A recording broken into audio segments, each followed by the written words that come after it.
বিশ্বনবী দ্বীনের দাওয়াত দিতে লাগলেন।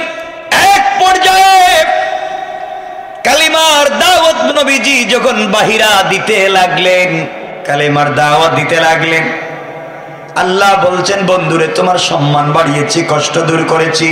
খাদিজাতুল কুবরা রাদিয়াল্লাহু তাআলা আনহা এমন মহিলা ছিলেন, আমার নবী সারাদিন দ্বীনের দাওয়াত নিয়ে বাইরে থাকতেন, যত কষ্ট পান না কেন ঘরে আসার পরে তার সবগুলা কষ্ট দূর হয়ে যায়। সারাদিন দ্বীনের দাওয়াত নিয়ে বাহিরে থাকেন। খাদিজা আমাদের মা, বিশ্ব নবীর এমন একজন স্ত্রী ছিলেন, নবীজি সারাদিন দ্বীনের দাওয়াত নিয়ে বাইরে থাকতেন। আমার নবী দ্বীনের দাওয়াত নিয়ে যতক্ষণ পর্যন্ত ঘরে না আসতেন, বাহিরে থাকতেন, ততক্ষণ পর্যন্ত মা খাদিজাতুল কুবরা মুখের মধ্যে কোনো খাবার দিতেন না। স্বামীর জন্য অপেক্ষা করতেন, বিছানায় ঘুমাতেন না, দরজায় পিঠ লাগাইয়া দাঁড়িয়ে থাকতেন যে কখন আমার স্বামী এসে আমাকে ডাকবেন, আমি যদি বিছানায় শুয়ে থাকি কষ্ট পাবেন। এই জন্য বুড়া মানুষ তাও বিছানায় দাঁড়িয়ে তিনি দরজায় দাঁড়িয়ে থাকতেন। সুবহানাল্লাহ। কত ভালোবাসা ছিল তাদের স্বামী স্ত্রীর মধ্যে। আমার নবীর জন্য এই বুড়া বয়সে 70-75 বছর বয়সে আমার নবীর জন্য খাবার নেওয়া গারে হেরায়, যেখানে হজ্জে যারা গিয়েছেন জোয়ান মানুষ উঠতেই তো জিন্দগি শেষ, হাঁপাইয়া উঠি আমরা, 1-1.5 ঘন্টা লাগে যায়, উঠতে পারি না। এই জায়গায় 75 বছরের একজন বৃদ্ধা মহিলা আমার নবীর জন্য প্রতিদিন 2 বেলা খাবার নিয়ে যেতেন। কেমন ভালোবাসা ছিল তাদের ভিতরে। আপনাদের আছে না এমন ভালোবাসা? হ্যাঁ, আসতেছে। বউর সাথে ভালোবাসা আছে না? মাশাআল্লাহ, অনেক আছে না? হ্যাঁ, ঠিক আছে। বউর মোহরের টাকা দিয়েছেন তো? আমার মুসলমান বন্ধুদের কথাগুলো শুনেন। আল্লাহর নবী দ্বীনের দাওয়াত দিতে লাগলেন।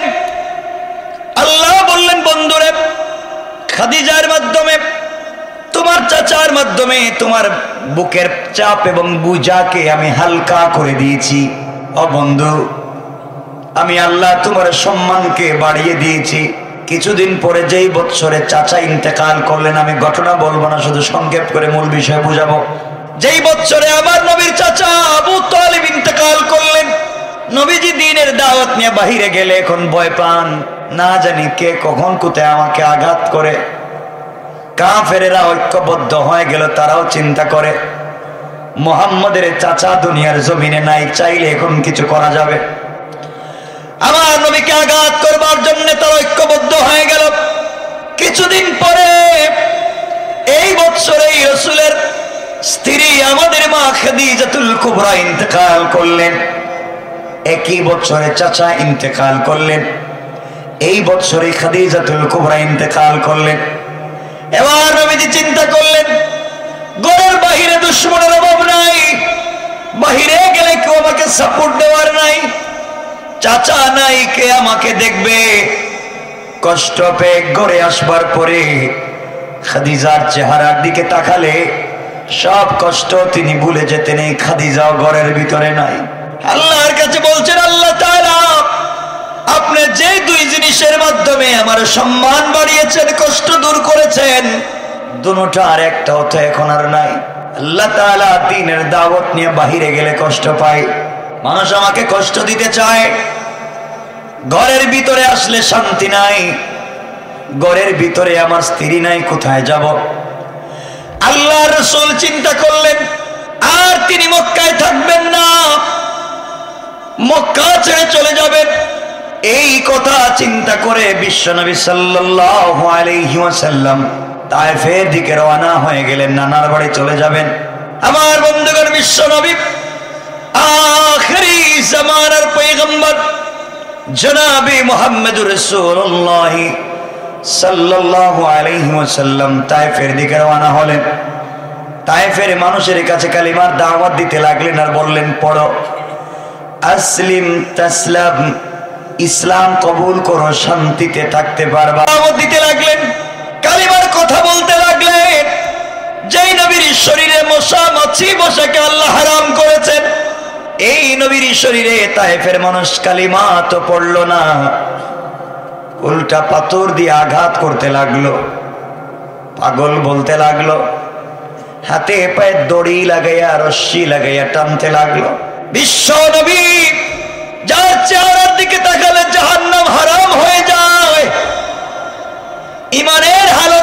চেহারার দিকে তাকালে জান্নাত ওয়াজিব হয়ে যায়। যাকে একটা নজর দেখবার জন্য চন্দ্র সূর্য পর্যন্ত পাগল হয়ে যায়, যিনি একবার মুচকি হাসলে দাঁতের আলোতে যে আলো বের হয়ে যায়, আসমানের চন্দ্র সূর্যের আলো তার দাঁতের আলোর সামনে ম্লান হয়ে যায়। আমার সেই নবী, যেই নবী মুচকি হাসলে দাঁত বের হলে এই দাঁতের আলোতে রাস্তা পরিষ্কার হয়ে যায়, রাস্তা দিয়ে বের হয়ে গেলে আকাশের মেঘমালা ছায়া দিতে থাকে। যেই নবী রাস্তা দিয়ে হাঁটলে পশু পাখি বাঘ ভাল্লুক তাকে সালাম জানায়, যেই নবী রাস্তায় বের হয়ে গেলে, আমার বন্ধুগণ মনোযোগ দিয়ে শুনবেন, আমার নবীর শরীর থেকে ঘাম মুবারক ঝরলে এক একটা ঘামের ফোঁটা যেন জান্নাতুল ফিরদাউসের মেশকে আম্বর হয়ে যায়।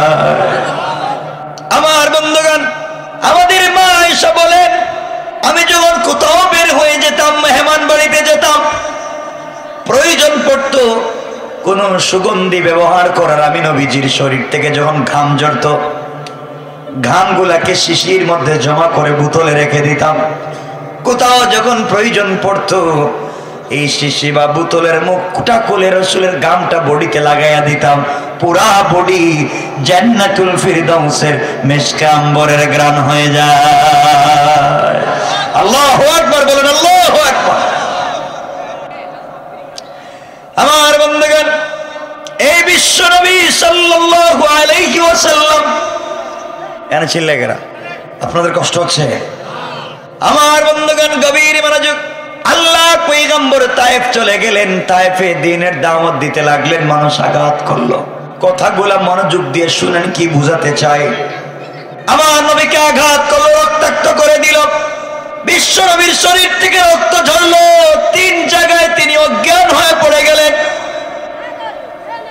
আমার বন্ধুগণ, নবীজির যখন জ্ঞান ফিরল, তাকে দেখেন শরীরের কাপড়গুলা ছেঁড়া, শরীর ফেটে ফিনকি দিয়ে রক্ত বের হয়ে পায়ের জুতা পর্যন্ত চট লেগে গিয়েছে, শরীরের বিভিন্ন জায়গায় কালো কালো দাগ হয়ে গিয়েছে। আমার বন্ধুগণ, মা আয়েশা কোন সময় নবীজিকে গোসল করাতেন, শরীরের মধ্যে বসন্তের কালো কালো দাগ দেখতেন, জিজ্ঞাসা করতেন, ওগো আমার স্বামী, জীবনে কি তোমার কোনোদিন বসন্ত হয়েছিল? নবীজি বলতেন, আয়েশারে না, আমার জীবনে কোনোদিন এমন রোগ হয় নাই, কিন্তু তায়েফের মানুষ আমার বডিতে পাথর দিয়ে যে আঘাত করেছে, এই আঘাতের দাগগুলা আজও আমার শরীরে আছে। আমার মুসলমান বন্ধুগণ, নবীজি 3 জায়গায় অজ্ঞান হয়ে গেলেন। জ্ঞান যখন ফিরেছে, জ্ঞান ফিরার পরে চিন্তা করলেন, আমি আজকে কোথায় যাব, কোথায় যাব আজকে? মক্কায় গিয়ে তো থাকবার জায়গা নাই, বাড়িতে আমার স্ত্রী নাই, চাচাও নাই, একটা ছেলেও নাই, ভাইও নাই। আমার নবী সিদ্ধান্ত নিলেন, বাড়িতে আর যাব না। কোথায় যাব? আল্লাহ বলছেন আমাকে সম্মান দিয়েছেন। কোথায় সম্মান? তায়েফের মানুষ আমাকে আঘাত করেছে, আমাকে রক্তাক্ত করেছে, আমার শরীর থেকে রক্ত জড়িয়েছে, কোথায় সম্মানের কোনো কিছুই তো পাই না। নবীজি চলে গেলেন উম্মে হানির বাড়িতে, আর বললেন, বোন রে, তোমার বাড়িতে কি আজকের রাত্রে আমাকে থাকবার জায়গা দেওয়া যায়? কথাগুলো শুনে, তোমার আমার ঘর আছে, থাকবার লোক নাই, বাড়ি বানিয়ে রেখে দিয়েছি, থাকবার মানুষ নাই। আর বিশ্বনবী, যার কারণে আল্লাহ গোটা দুনিয়াকে সুন্দর করলেন, সেই নবীজি থাকবার মতো জায়গা খুঁজে পাচ্ছেন না। উম্মে হানি একটা রুম বলে দিলেন, ভাই এই রুমে তুমি আজকে রাত্রে থাকো। লম্বা কথা সংক্ষেপ করে বুঝাই রাসূল রাত্রবেলা এখানে থাকতে লাগলেন। আমার বন্ধুগণ, আপনারা ভালো করেই জানেন, মানুষ যখন একা হয়ে যায়, তখন মানুষের পিছনের লাইফের অনেক কষ্টের কথা মনে পড়ে। নবীজি রাত্রবেলা যখন একা, হঠাৎ শরীরের দিকে তাকায় দেখেন বিভিন্ন জায়গায় জখম, রক্তের দাগ, কাপড়গুলা ছেঁড়া, পায়ের জুতা পর্যন্ত ছেঁড়া।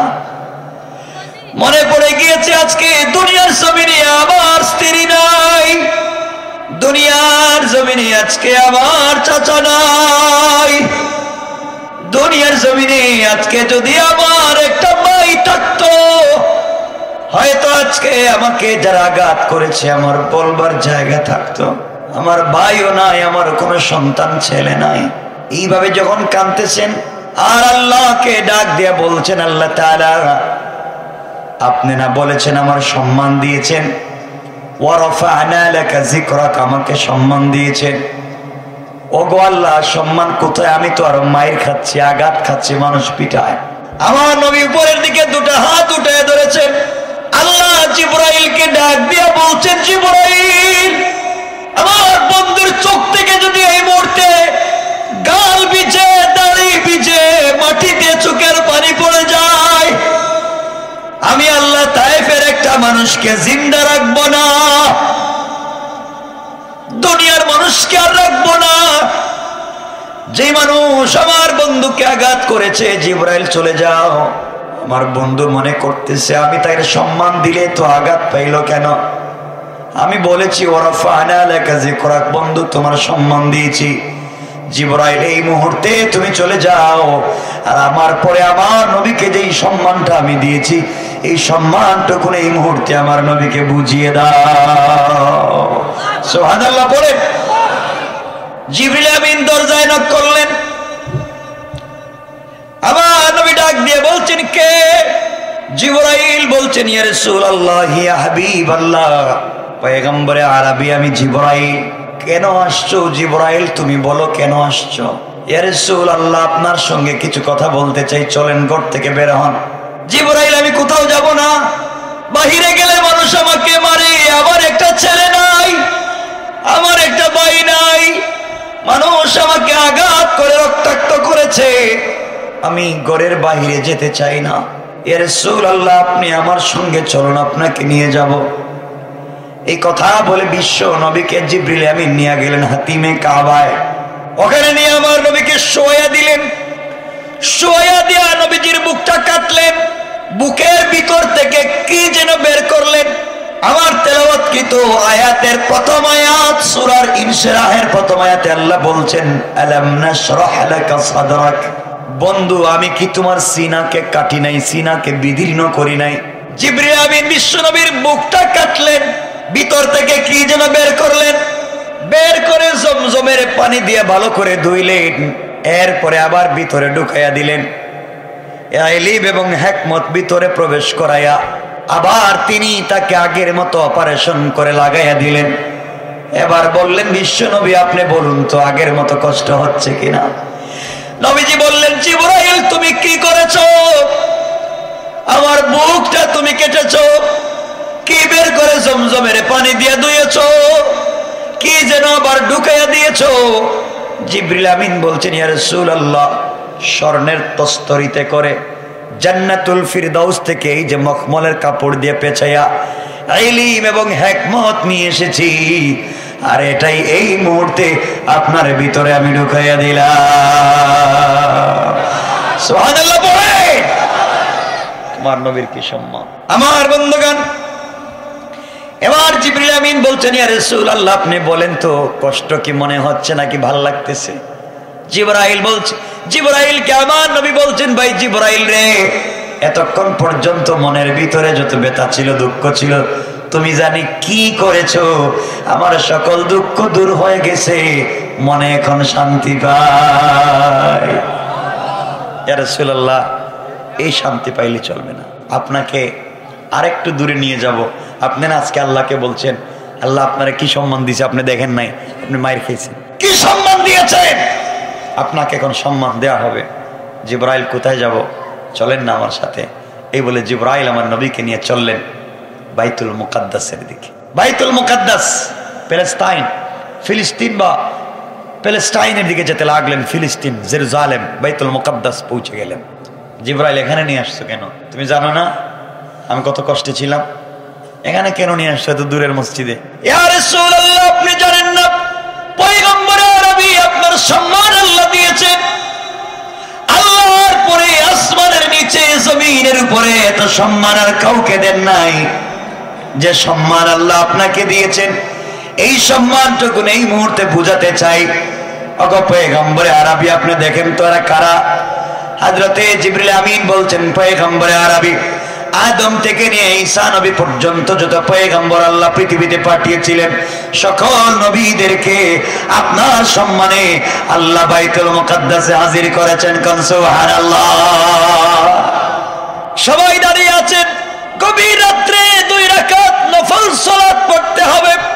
কেউ বলছেন, বাবা আদম সফিউল্লাহ, আপনি আমাদের সকলের বাবা আদম, আপনি 2 রাকাত নামাজের ইমামতি করেন। কেউ বলছেন, ইব্রাহিম খলিলুল্লাহ, মুসলিম মিল্লাতের পিতা ইব্রাহিম, আপনি 2 রাকাত নামাজের ইমামতি করেন। কেউ বলছেন, মুসা কালিমুল্লাহ, আপনি সরাসরি আল্লাহর সঙ্গে কথা পর্যন্ত বলেছেন, আপনি একটু নামাজ পড়ান। কেউ বলছেন, ঈসা রূহুল্লাহ, আল্লাহ আপনাকে এত সম্মান দিয়েছেন, পিতা ছাড়া আপনাকে দুনিয়া জমিনে জন্ম দিয়েছেন, আপনি 2 রাকাত নামাজ পড়ান। এই সময় কেউ যখন কে পড়াবে? আল্লাহ ডাক দিয়া বলছেন, জিবরাইল, আমি আমার বন্ধুকে বলেছি, ওয়ারাফা'না লাকা যিকরাক, এই দুনিয়ার সবথেকে বেশি সম্মান তাকে দিতে চাই। এই মুহূর্তে আদম থেকে ঈসা নবী পর্যন্ত সকল পয়গম্বর হবেন মুসল্লি, মুক্তাদি, আর আমার নবী বিশ্ব নবী হাবিবুল্লাহ এই মুহূর্তে আমার নবী হবেন সকল নবীদের সামনে ইমাম। সম্মান কমছে না বাড়ছে? ইমামুল মুরসালিন, ইমামুল আইম্মা, সাইয়্যিদুল মুরসালিন, ইমামুল আম্বিয়া ওয়ার রাসূল, রাসূলের পাকের সম্মান। আল্লাহ বলছেন 2 রাকাত নামাজ পড়াও। কষ্ট হচ্ছে না তো আপনাদের? বসে আছেন ভালো, কেউ যদি উঠেন তাহলে আমি কষ্ট পাবো, আমি কথা রাইখা দিব সাথে সাথে। আমার বন্ধুগণ, নবীজি 2 রাকাত নামাজ পড়ালেন, সম্মান দিয়েছেন কে? ইমামের সম্মান বেশি না মুসল্লির? এখন ইমাম কে? আল্লাহর রাসূল, তিনি হচ্ছেন ইমাম। সকল নবীরা হচ্ছেন মুসল্লির মুক্তাদি। নামাজ শেষ হয়ে গেল, সংক্ষেপ সকল নবীরা যার যার জায়গায় চলে গেলেন, যেখানে ছিলেন আল্লাহ তাদেরকে আবার নিয়ে গেলেন। নবীজি মুস্কি হাসতেছেন। জিবরাইল বলছেন, এখন হাসছেন কেন? আপনারা এতক্ষণ কাঁদতেছিলেন, আপনার না সম্মান নাই, আপনার না কেউ নাই, কেউ আপনারা মনে করে না, এত সম্মান আজকে পাচ্ছেন। জিবরাইল, আমি তো জানি না এটা, যে আমার আল্লাহ যে আমার চাইতে আমারে বেশি ভালোবাসে। সুবহানাল্লাহ বললেন না? ঠিকই তো সম্মান দিছে। ইয়া রাসূলুল্লাহ, সম্মান এখানে শেষ না, আরো সম্মান আছে। আপনাকে যে সৃষ্টি করেছেন, যার সাথে আপনার বন্ধুত্ব, সে আল্লাহ বলছেন এই মুহূর্তে আপনাকে নিয়ে তার কাছে যাওয়ার জন্য। সবাই যদি একটু চিৎকার করে বলতেন সুবহান। আমার নবীজি এখন আসমানের দিকে উঠতেছে। কোন নবী কি এদিকে গেছেন কোনোদিন? আরে তোমার নবীর কি সম্মান, তাহলে আমাদের সম্মান মনে হয় কম? আমি বলবো একটু সামনে গেলে বলবো। আমার মুসলমান বন্ধুগণ, বিশ্ব নবী প্রথম আসমানে উঠে গেলেন। জিবরিল আমিন আমার নবীকে নিয়ে হাজির হলেন প্রথম আসমানের গেইটে। সালাম দিয়া বললেন, গেইটের প্রহরীরা দরজা খুলে দাও। প্রহরীরা বলছে, কে আপনি? আমি জিবরাইল।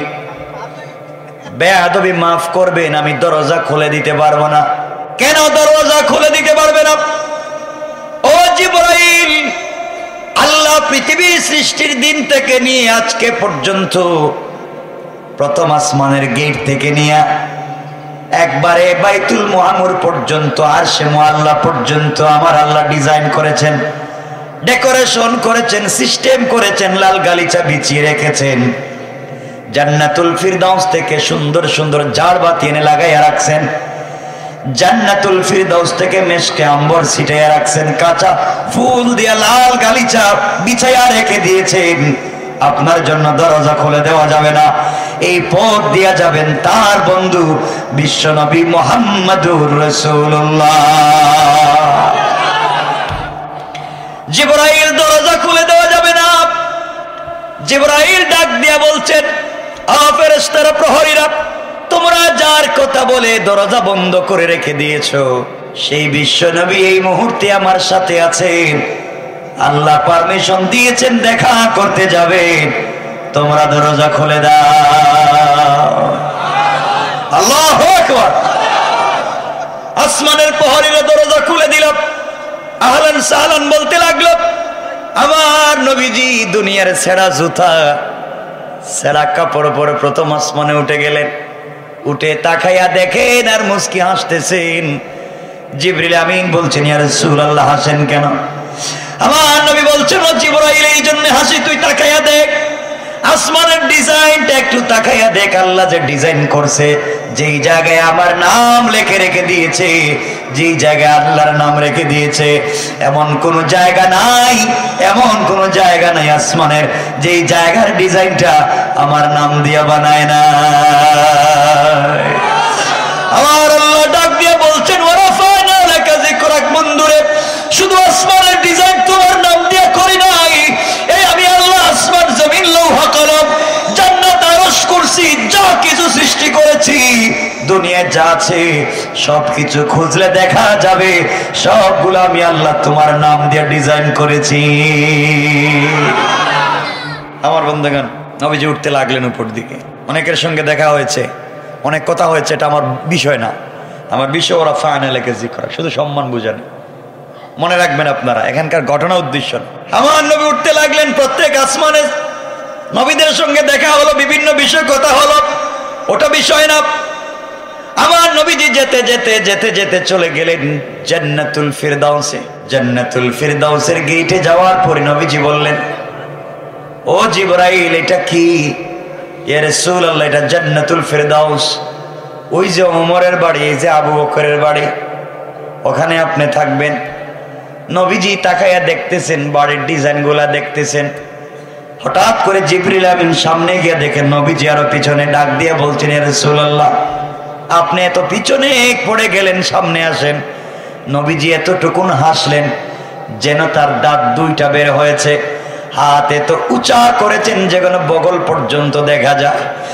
নবীজি ডাক দিয়ে বলছেন, জিবরাইল আমার কাছে আসো, জান্নাতুল ফিরদাউসের গেটের দিকে তাকাও, যেখানে হীরা জবরদস্ত ইয়াকুত মণিমুক্তা পাথর দিয়ে আল্লাহ তৈরি করেছেন, প্রত্যেকটা বাড়ির ডিজাইন হয়েছে আমার নাম দিয়া। আমার আল্লাহ বললেন, বন্ধুরে আমি আল্লাহ শুধুমাত্র জান্নাতে তোমার নামের সঙ্গে আমার নাম, আমার নামের সঙ্গে তোমার নামটা লাগাইয়া রাইকা দেই নাই রে বন্ধু। আমি আল্লাহ তোমার এত সম্মান দিচ্ছি, এত সম্মান দিচ্ছি, দুনিয়ার জমিনে 24টা ঘন্টা পৃথিবীর কোন না কোন জায়গায় আজান হবে। বাংলাদেশে যখন জোহরের আজান শেষ, সাথে সাথে কিন্তু ভারতে আজান শুরু। ভারতে শেষ হয়ে গেলে পাকিস্তানে শুরু হয়ে যায়, ওখানে আজান শেষ হয়ে গেলে ইরানে শুরু হয়ে যায়, ওখানে শেষ হয়ে গেলে তুরস্ক শুরু হয়ে যায়। 24টা ঘন্টা পৃথিবীর একটা সেকেন্ড বাকি নাই যেই সময় পৃথিবীতে আজান হয় নাই। বন্ধুরে ওরা বলছে, তোমাকে বলছে তুমি নাকি আটকোরা, তোমার কোনো বাচ্চা থাকবে না, তোমার নাম দুনিয়ার জমিনে কেউ নিবে না। আমি আল্লাহ বলছি, ওরা ফানা লাকা যিকরাক, এত সম্মান আমি আল্লাহ দিয়েছি। পৃথিবীর একটা সেকেন্ড এমন যায় না যেই সেকেন্ডে পৃথিবীর কোন জায়গায় তোমার নামের আজান হয় না। সুবহানাল্লাহ বলেন। ও আমার বন্ধু, আজানের ভিতরে আমি আল্লাহর নাম আছে, আল্লাহু আকবার, আল্লাহু আকবার আছে। আমি তোমার নাম রেখে দিয়েছি আশহাদু আল্লা ইলাহা ইল্লাল্লাহ, আমার নাম আছে আশহাদু আন্না মুহাম্মাদুর রাসূলুল্লাহ। আমি আল্লাহ আজানের ভিতরেও তোমার নামটা রেখে দিয়েছি।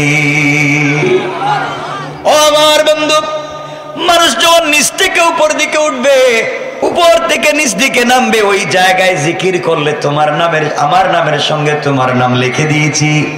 মানুষ যখন সেজদায় যাবে, বসবে, আমার থেকে যখন আমার কদমে সেজদা করে বসবে, তখনও আমি আল্লাহ তাহিয়াতুর সূরাতে বসে যেই দোয়া করবে, এই দোয়ায়ও আমার নামের সঙ্গে তোমার নামটা জুড়ে দিয়েছি। ওয়ারাফা'না লাকা যিকরাক। বন্ধু, কে মিটাবে? কে মিটাবে? সব জায়গায় তোমার নাম আর আমার নাম। সুবহানাল্লাহ বলেন না? এগুলো ভুল বলতেছি? আমার বন্ধুগণ, ও বন্ধুরে, তুমি আর একটু উপরে আসো। নবীজি এবার জান্নাতুল ফিরদাউসে একটু হাঁটতে লাগলেন, কিছু দূর সামনে গেলেন, যাওয়ার পেছনে জান্নাতে হেঁটে যায়, পায়ের আওয়াজ শোনা যায়। নবীজি বললেন, জিবরাইল আমার আগে কি কেউ জান্নাতে আসছে নাকি? জিবরাইল বলছেন, ইয়া রাসূলুল্লাহ, আপনার আগে জান্নাতে কেউ আসে নাই। নবীজি বললেন, তাহলে হাঁটে কে? কার যেন পায়ের আওয়াজ শোনা যায়। এমন সময় জিবরাইল বলছেন, ইয়া রাসূলুল্লাহ, আপনি ফলো করে দেখেন কে হেঁটে যায়। নবীজি ফলো করে দেখেন, এটা তো পায়ের জুতার আওয়াজ শোনা যায়, কাঠের জুতা খড়মের আওয়াজ শোনা যায়। আর খড়ম পরে আমার সাহাবী হযরত বেলাল। ও জিবরাইল, এটা তো আমার কালো সাহাবী, আমার মসজিদের মুয়াজ্জিন, ইথিওপিয়ায় বাড়ি, হাবশী গোলাম কৃতদাস কালো একজন গোলাম বেলালের পায়ের আওয়াজ শোনা যায়। আল্লাহ ডাক দিয়া বলছেন, বন্ধুরে, সবাইকে ঘুমে রেখে তুমি, সবাইকে না জানিয়ে তুমি আসতে পারো আমার বাড়িতে, বেলালকে না জানাইয়া আসতে পারো না। বেলাল এত পাগল, আমি তার প্রতি এত খুশি হয়েছি, আমি আল্লাহ আপনি আসার আগে তার পায়ের আওয়াজকে জান্নাতে রেকর্ড করে রেখে দিয়েছি। কি সম্মান, কি সম্মান! আমার বন্ধুগণ, আল্লাহর নবী জান্নাতুল ফিরদাউস থেকে বের হলেন, আরেকটু সামনে জান্নাতে গেলেন, গিয়ে শোনেন কে কোরআন তিলাওয়াত করে। নবীজি বললেন, জিবরাইল, জান্নাতে কোরআন তিলাওয়াত করে কে? আমার আগে তো কেউ আসে নাই। জিবরাইল বলছেন, ইয়া রাসূলুল্লাহ, আমিও জানি কেউ আসে নাই, কিন্তু তেলাওয়াত করে, আপনি একটু কান লাগাইয়া শুনেন কার তেলাওয়াত।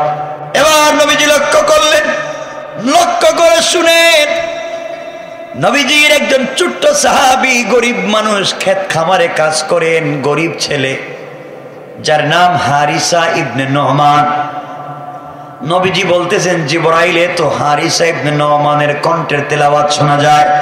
আল্লাহ ডাক দিয়া বলছেন, জিবরাইল, আমার বন্ধুরে জানাইয়া দেও, হারিসা ইবনে নোমান গরিব হতে পারে, ঘর বাড়ি না থাকতে পারে, গতকালকে মায়ের খিদমাত করেছে, মা তার কাজের উপরে খুশি হইয়া হারিসা ইবনে নোমানের জন্য আমি আল্লাহর দরবারে দোয়া করেছেন, আমি আল্লাহ তাকে দুনিয়ার জমিনে জীবিত থাকা অবস্থায় মায়ের দোয়াকে কবুল করে তার কোরআনের তেলাওয়াতকে জান্নাতে পৌঁছে দিয়েছি।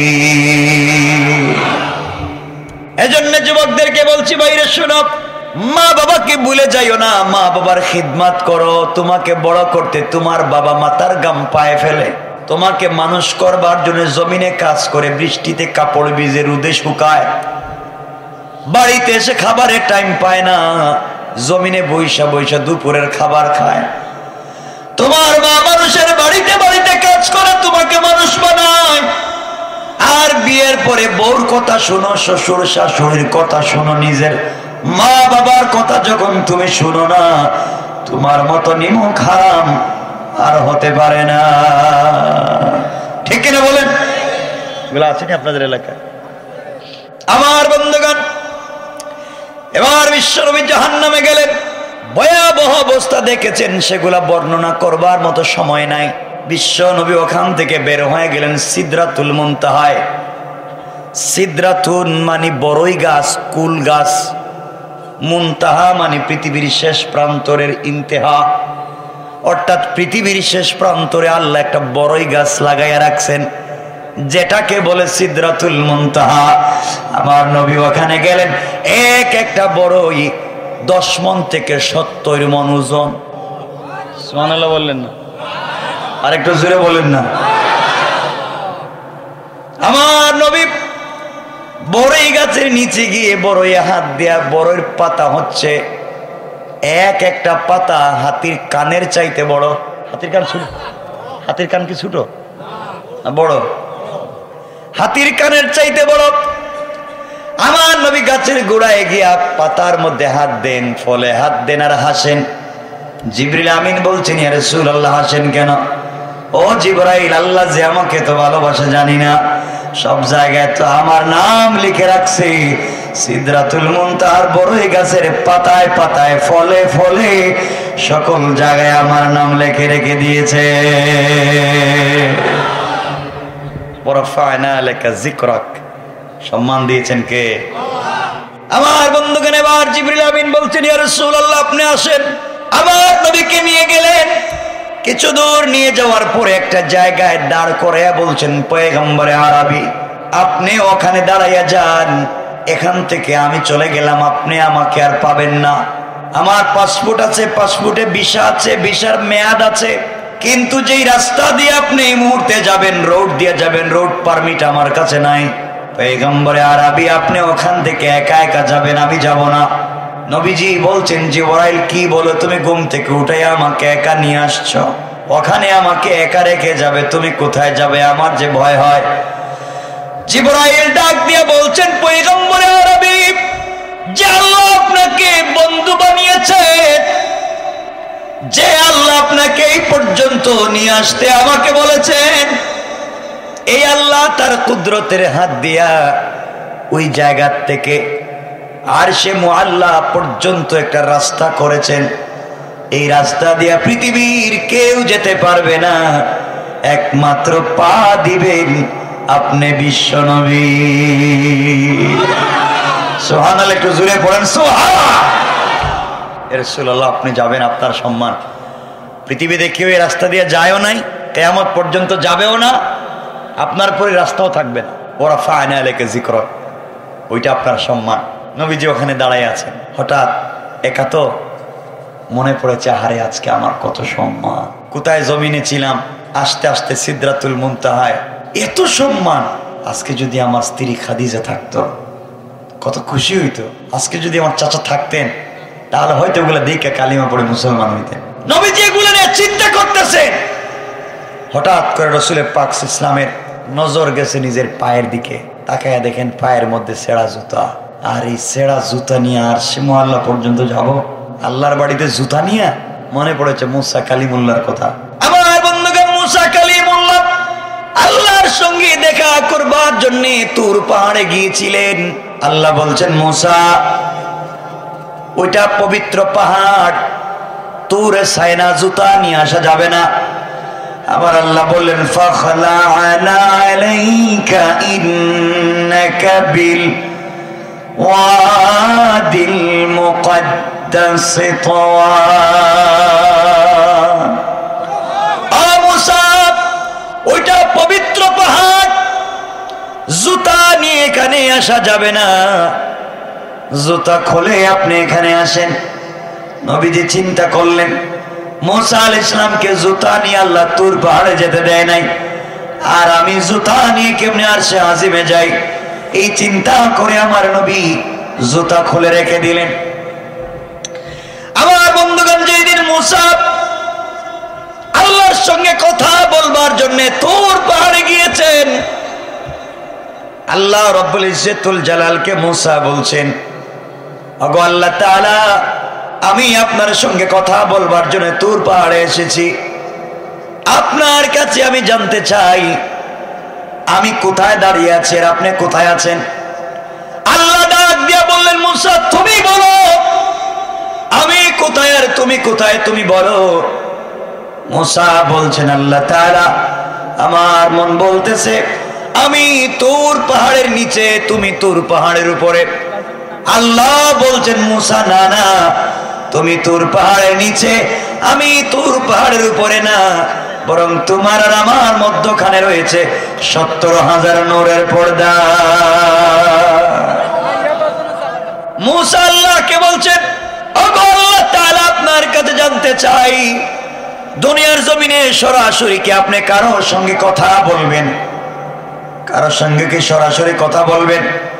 আল্লাহ বলছেন, মুসা রে, কিয়ামতের আগে আমার কিছু উম্মত আসবে গুনাহগার, এই গুনাহগার উম্মতেরা আখিরি জামানার নবীর উম্মত, আমার গোলাম। কিয়ামতের আগে যারা দুনিয়ার জমিনে আসবে, ওরা যখন নামাজের সিজদায় গিয়ে আমি আল্লাহকে সুবহান রাব্বিয়াল আলা বলে ডাক দিবে, ওই সময় আমি আল্লাহ রাব্বুল ইজ্জতুল জালাল আরশে আজিমে থাকি না, সাথে সাথে আমি আল্লাহ তাদের নামাজের জায়গায় হাজির হয়ে যায়। এজন্য আল্লাহকে চিনেন, আল্লাহকে বুঝেন। আল্লাহ কোন জিনিস বুঝেন? আজকে আমরা আল্লাহকে ভুলে গিয়েছি। আল্লাহর সাথে সম্পর্ক করেন। আল্লাহর সাথে সম্পর্ক ছিল আমার নবী বিশ্ব নবী সাল্লাল্লাহু আলাইহি ওয়াসাল্লামের। আল্লাহ মাঝে মাঝে আমার নবীকে ডাক দিয়ে বলতেন, ইয়া আইয়ুহাল মুদাসসির ইয়া আইয়ুহাল মুজাম্মিল কুম ফানজির ওয়া রাব্বাকা ফাকাব্বির ওয়া সিয়াবাকা ফাতাহির। ও চাদরওয়ালা চাদর খোলো, কম্বলওয়ালা কম্বলের নিচ থেকে বের হও। আল্লাহু আরশে ইস্তাওয়া, আমি আরশে আজিমে, তুমি কম্বলের নিচে বন্ধ হতে পারে না।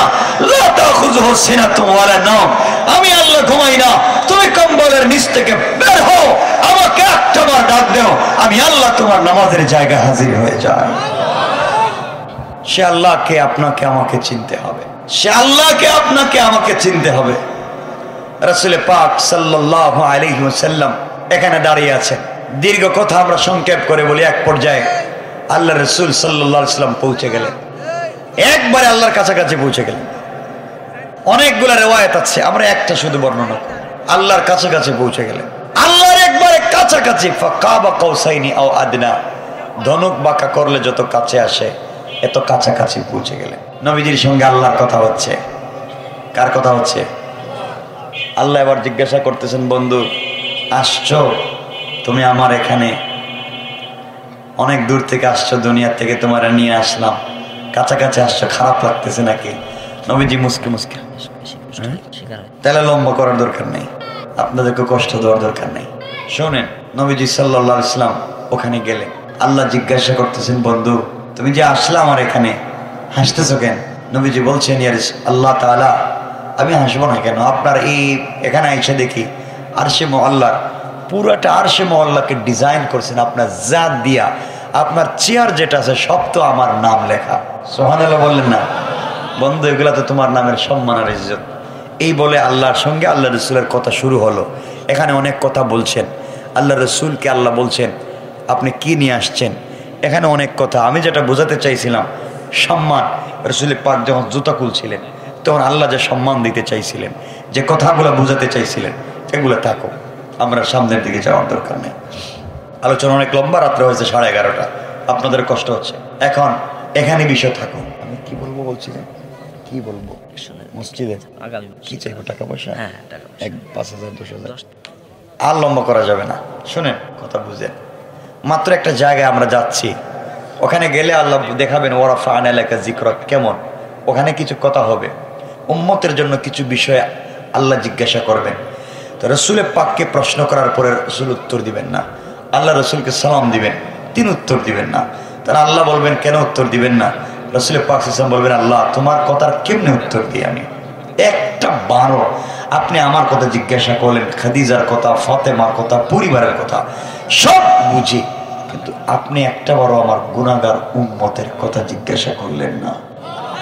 এই কথা বলে কাঁদবেন, এই কথা বলে কাঁদবেন। এটাই আমার মূল বিষয়, বুঝানো যে নবীজি এত উপরে গিয়েও তোমাকে আমাকে ভুলে যান নাই, আমরা কেমনে জমিনে ভুলে যাব? যাক, আমরা সেদিকে আর যাবো না, এখানে বিষয়টা থাকো। আগামী বছর এই প্রোগ্রাম হোক, আপনারা চাননি? বলেন না চাননি? তাহলে কিছু এই প্রোগ্রামের জন্য আপনারা কিছু সহযোগিতা করবেন। সব সময় উঠবেন না, এখন সহযোগিতা করবেন ইনশাল্লাহ। বলেন বলেন ইনশাল্লাহ। এখানে কি কেউ আছেন যিনি আগামী প্রোগ্রামের জন্য? কেউ উঠবেন না, কিন্তু এখন আমরা কত সংক্ষেপ করে দিব। কেউ কি আছেন যে